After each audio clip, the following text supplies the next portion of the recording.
এখন দেখি আব্দুল মোমিন কি বলছে। আসসালামু আলাইকুম। আমার প্রশ্ন হলো, আমার 10 দিন পর মেন ইন্টারভিউ, সলিসিটার ছাড়া কি অ্যাসাইলাম গ্রান্ট হওয়ার সম্ভাবনা আছে? সব ডকুমেন্ট এভিডেন্স কি সলিসিটার দ্বারা সাইন করে হোম অফিসে সাবমিট করতে হবে, বা কভার লেটার লিখতে হবে? পলিটিক্যাল এভিডেন্স হিসেবে ছবিগুলোতে পিছনে বরাবরের লেখা বাংলা থাকে, সেটাও কি ইংরেজিতে ট্রান্সলেট করে সাবমিট করতে হবে? দেখেন, অ্যাসাইলাম, ইমিগ্রেশন যাই বলেন, কেউ যদি মনে করে যে আমি কনফিডেন্ট এবং আমি পারবো, তারা নিজেরা ডিল করতে পারবে।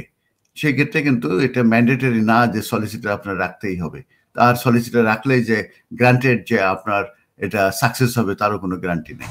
তবে সলিসিটাররা তো এই কাজই করে, তাদের এক্সপিরিয়েন্স আছে, তাদের স্কিল আছে, তাদের এডুকেশন আছে। অতএব সেক্ষেত্রে আপনার কে হেল্প করবে। এখন যদি আমার বাসায় কোনো ইলেকট্রিক্যাল সমস্যা হয়, এখন দেখা গেলো যে আমি যদি এটা ঠিক করতে যাই, দেখা গেলো যে আমার লাইফ নিয়ে টানাটানি পড়ে যেতে পারে, কারণ আমি যেখানে হাত দেওয়ার কথা না সেখানে হাত দিয়ে ফেললাম, ব্যাস আমি ফিনিশ।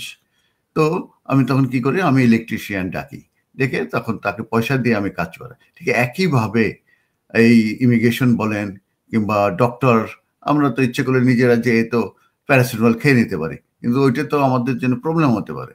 যে কোনো ওষুধ তো খাওয়া যাবে না, আমাদের তো রোগ কি হয়েছে এগুলো তো নির্ণয় করতে হবে। তাই না? সে কারণে না আমরা প্র্যাকটিসিং যে ডক্টর থাকে তাদের কাছে আমরা যাই। তো সেরকমের আর কি, যে আপনি যে কোনো ভালো লয়ারের কাছে গেলে সেগুলো অ্যাডভাইস দেওয়া, এভিডেন্সগুলো ঠিক আছে কিনা, ইত্যাদি ইত্যাদি থাকে। তো এভিডেন্সের ব্যাপারে সেগুলো যে কোনো বাংলা থাকলে সেগুলো ট্রান্সলেটেড হতে হবে, এবং এগুলো translated by Home Office approve যেসব ট্রান্সলেটর আছে তাদের কাছ থেকে এটা করতে হবে। তো এটা গেল। আর হচ্ছে যে সলিসিটারের কভার লেটারের ব্যাপারটা হচ্ছে যে ইন্টারভিউ ঠিক মতো দিতে হবে। ইন্টারভিউতে যদি ভুল হয় তখন একটা রিপ্রেজেন্টেশন দিতে হয়, তা নাহলে ইন্টারভিউর বেসিসেও কিন্তু আপনাকে ডিসিশন দিয়ে দিতে পারে। এই ক্ষেত্রে কভার লেটারের কোনো বিষয় নেই এখানে। তবে এখানে যেটা হয়, যদি কোনো স্টেটমেন্ট তৈরি করা, সেটা আপনার সলিসিটার আপনাকে হেল্প করতে পারে।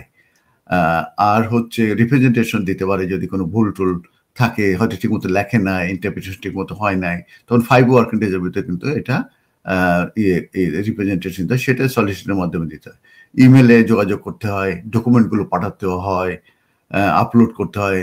এই যে লজিস্টিক যেসব হেল্প, এগুলো আসলে সলিসিটারদের অফিসগুলো সেভাবে সেট আপ করা আছে।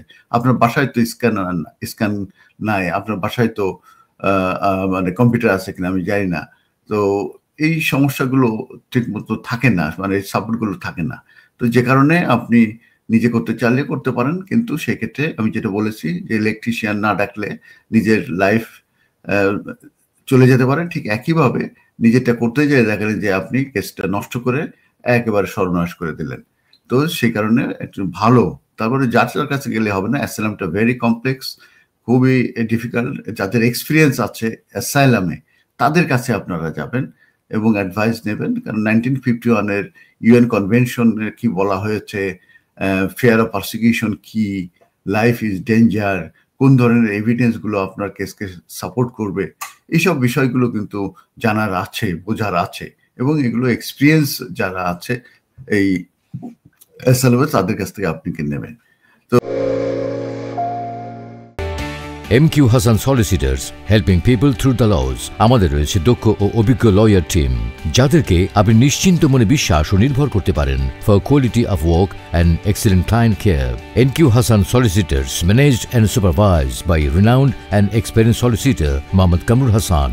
Immigration, asylum, human rights, divorce and deeds সহ সকল ধরনের আইনি বিষয়ে সঠিক নির্দেশনা নিতে আজই যোগাযোগ করুন MQ Hassan Solicitors, 37 New Road, London E1 1HE.